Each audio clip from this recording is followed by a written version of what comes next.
America, take a good look around you.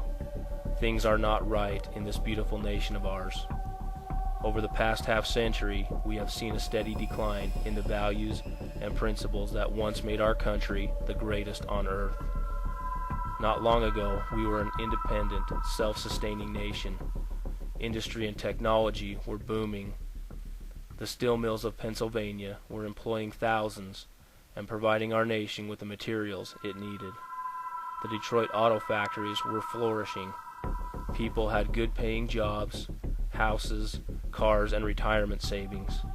Most families even thrived on single incomes, and credit card debt was almost non-existent.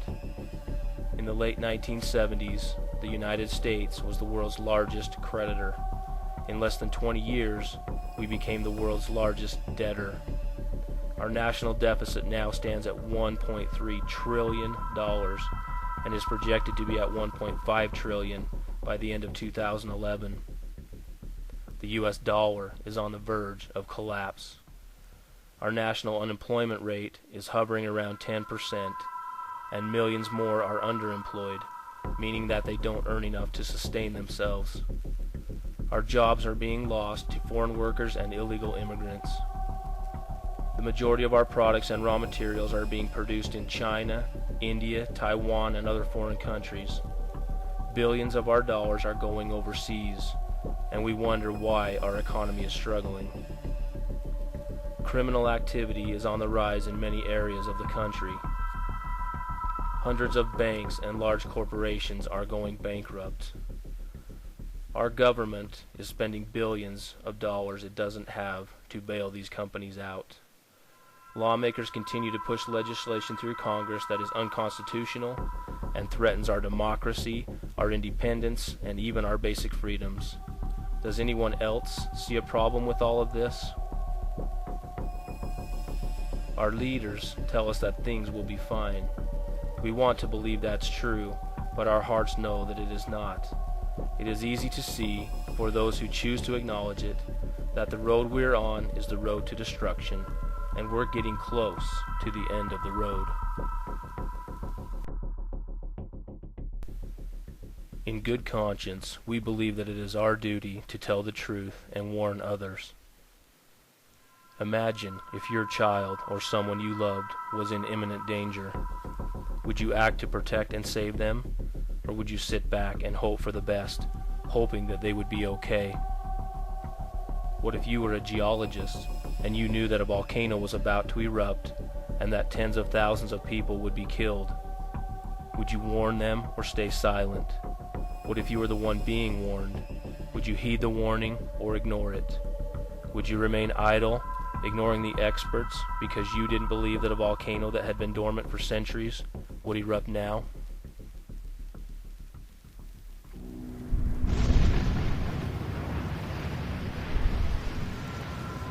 If you chose to remain idle, failing to warn, or failing to heed the warning, how terrifying would the consequences be?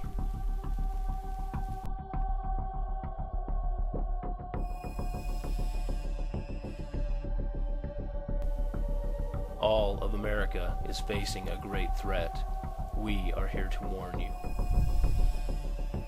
Our intention is not to scare, but to educate and inform.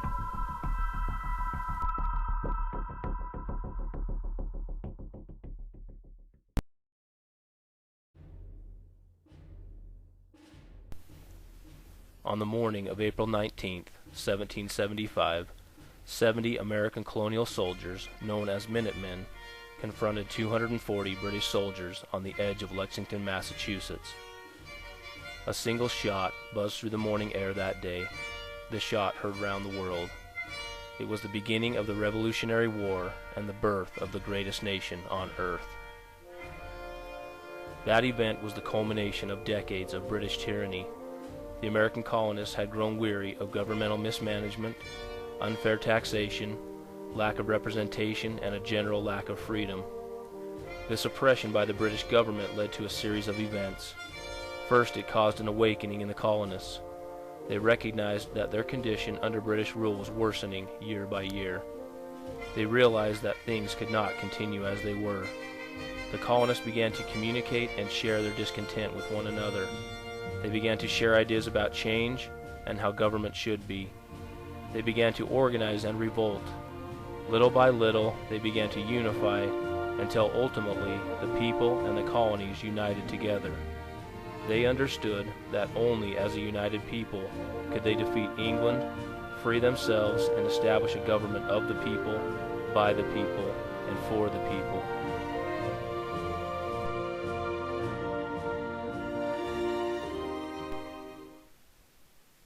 History has always taught us, as was evident at the time of the Revolutionary War, that governments will always seek to assert dominion and power over the people. Tyrannical governments have existed since history was first recorded, and they all have one thing in common: the belief that some men are born to greatness, that they are elite and special, and therefore better than the average man. They believe that the lesser human beings should either be exterminated or forced to become slaves to the elite. Adolf Hitler believed that the Germans were the master race, and this led to his desire to rule the world and to the extermination of millions of people whom he deemed to be inferior. Mao Zedong, the father of communist China, was responsible for the deaths of between 40 to 70 million people.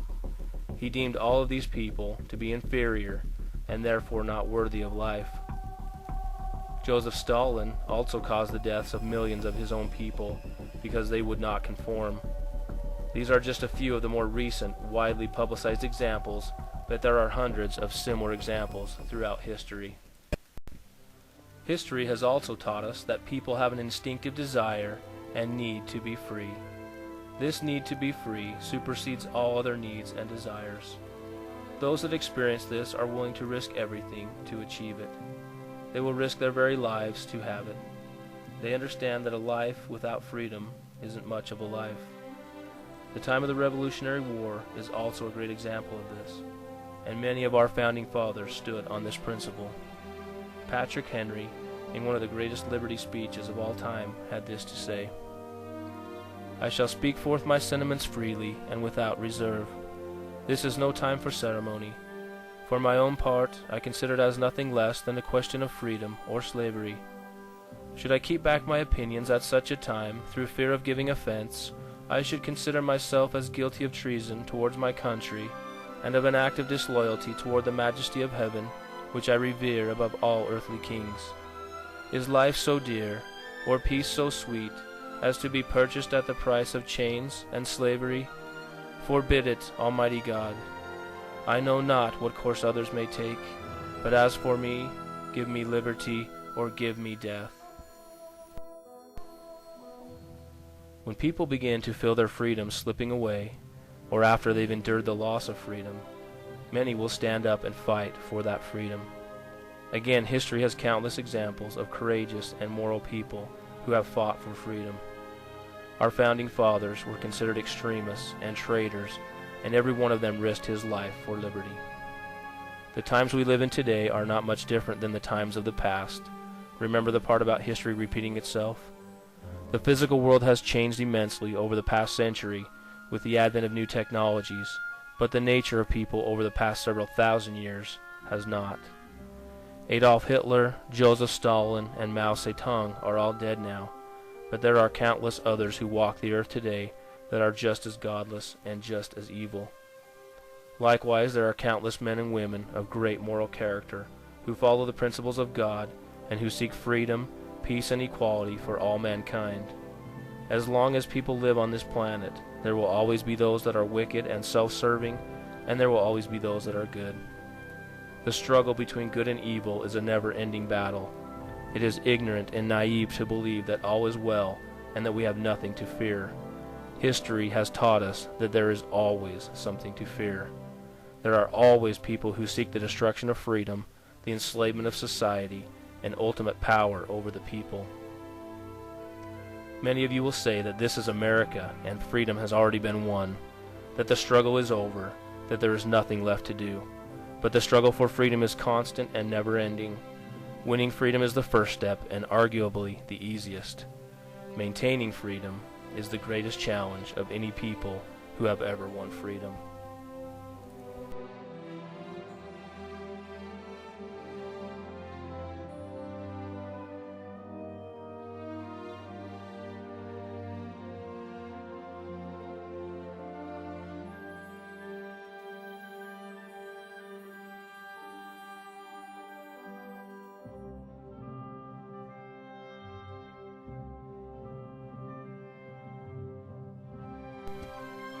Those who receive freedom as an inheritance tend to take it for granted and become idle. They forget their history and cease to guard their freedom. But evil never sleeps. Those who seek our destruction are working tirelessly, creating, orchestrating, and implementing plans to destroy our freedoms and our lives. They would like nothing more than to destroy us or enslave us. These evil people are those who believe that they are the elite and the rest of us are not worthy of life's bounty. God gave you a mind and He gave you intelligence. Use that intelligence to seek after truth, and you will see that our nation is in trouble and our freedoms are in peril.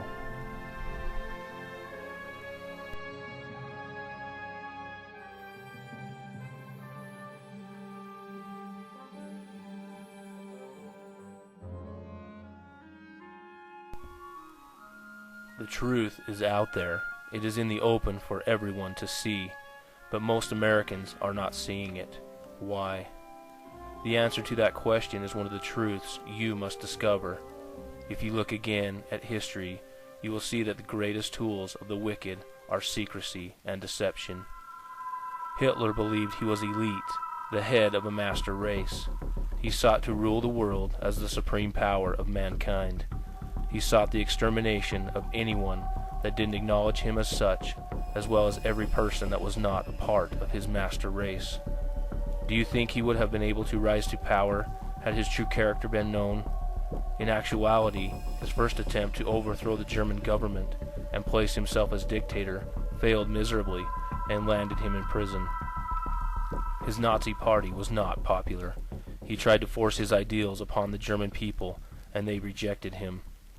This is how he learned that if you want power over the people, secrecy and deception are the tools to use. So when opportunity presented itself again, Hitler preyed on the people who were weakened by poverty and a floundering economy. He deceived them by promising them change and prosperity and to return Germany to a world power.